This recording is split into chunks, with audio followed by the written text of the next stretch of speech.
go ahead and we can start getting this. Now when you're putting this in, sometimes when you look at this axle, you'll see there's different lines in it and stuff. It's part of, you know, the sprocket.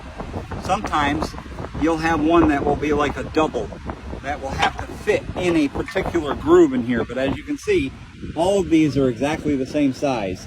So it's just pretty much just put it in there and line it up. So I can line up these bolts down here for this ball joint.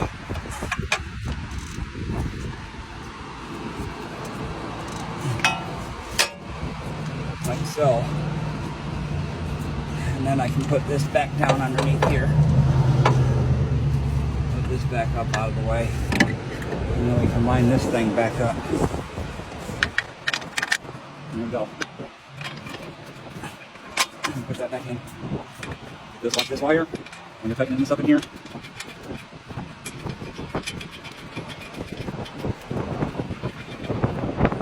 And we're going to have these 3 nuts. I'm going to go down here for your ball joint. I'm going to go into this one so you push this down so it's nice and flat. That way you can get the screw started or the bolt started without it cross-threading.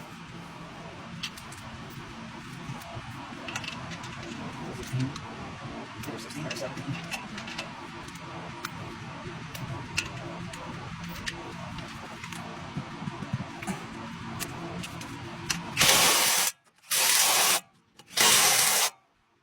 Nice.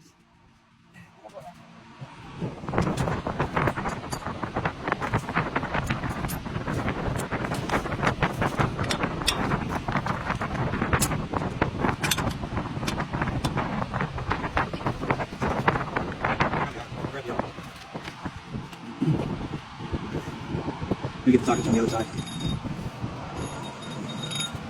Alright, a customer called me again. So, go ahead and tighten these things up, get that wire out of the way, make sure you do not pinch that wire.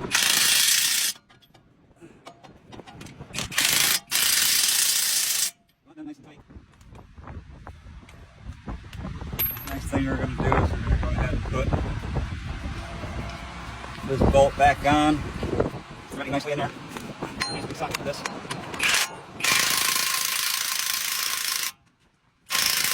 That would be my battery dying. Just battery, just your battery. Sure that's nice and tight. And then you come around here. So you can see it has to turn a little bit more. You can see there's a groove right there, so let's see if we can get it to turn just a hair more.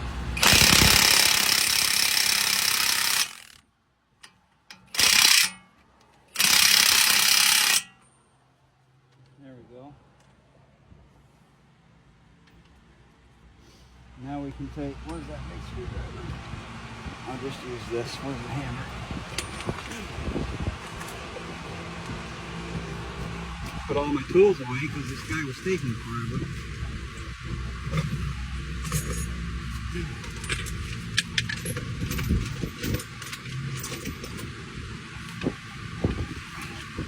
You take and you go in here like this. And you just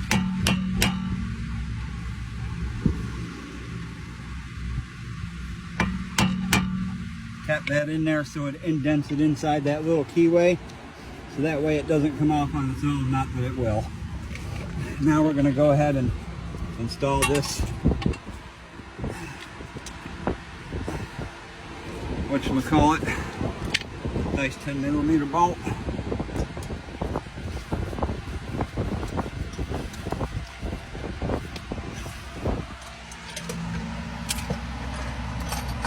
You can see it right here.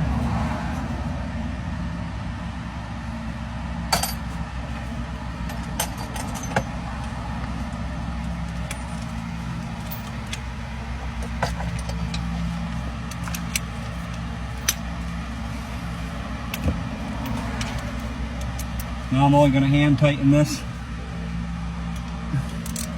You don't want to use the impact socket because it's a small bolt, and the impact wrench will really break it and stuff. That's something you do not want to do to a customer's car. Now we can't put this on. We can go ahead and put the tie rod back on. So we'll go ahead and pop this back in over here. We'll get the castle nut. It's called a castle nut because of the way the peaks are there. We'll get this in here. Make sure that thread's on there nicely. Find out what socket. Oh, it's a 17.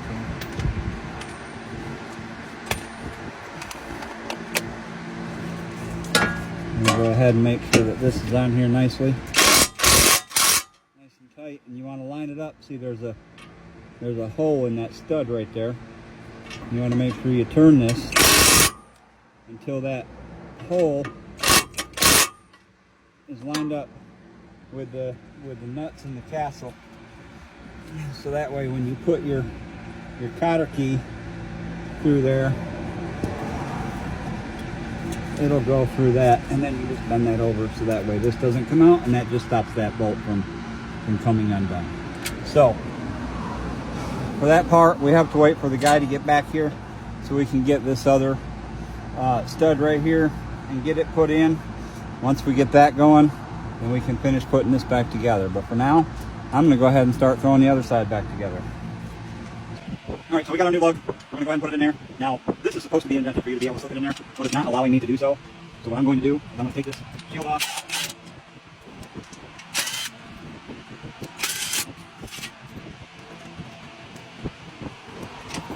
That way I can just kind of maneuver this around and be able to get that put in there.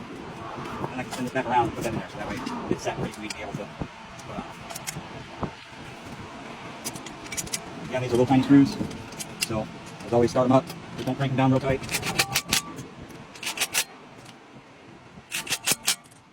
That way that's on there nicely and stuff, and then we have that. Now, what we're going to do, we're going to go ahead and slide this on, and then I'm going to go ahead and put one of these lug nuts on here.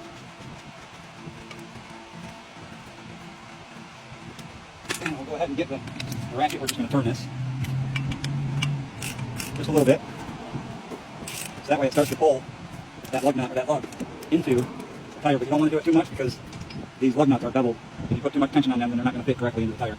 So as you can see, that pulled it in just enough to where it can be tight and it's not going to come out. So that way I can go ahead and finish assembling this wheel. So we'll go ahead and put that on. And we'll go ahead and get our caliper mount back on here.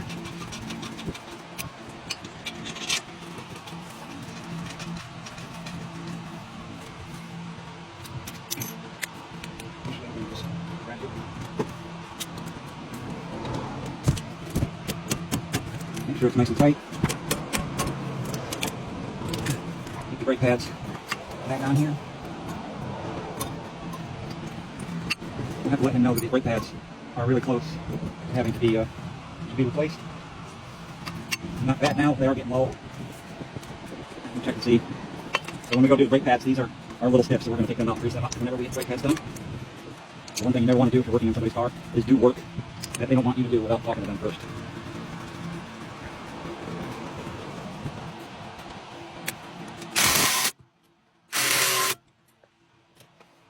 That's done, all that's done. Go ahead and pull the tire back on here.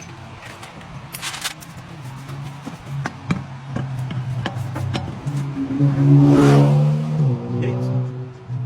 Why step on your brakes to go 70 miles an hour? Just a step, or why step on your gas to go 75 miles an hour, 7 miles an hour? On the road, just to step on your brakes. 100 feet down the road. Bunch of idiots. You gotta love today's youth.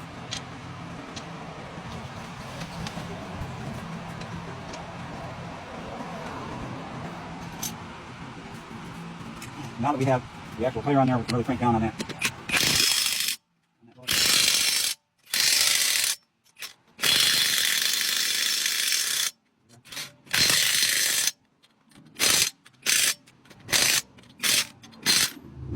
Now if they have these plastic things, make sure you look at the little dip right here. That's where your valve's done. Make sure it's in there. Push it on nice and easy. You never want to force it on there. But anyways, that's how you do wheel bearings on a Toyota Corolla 2016. Have a good day.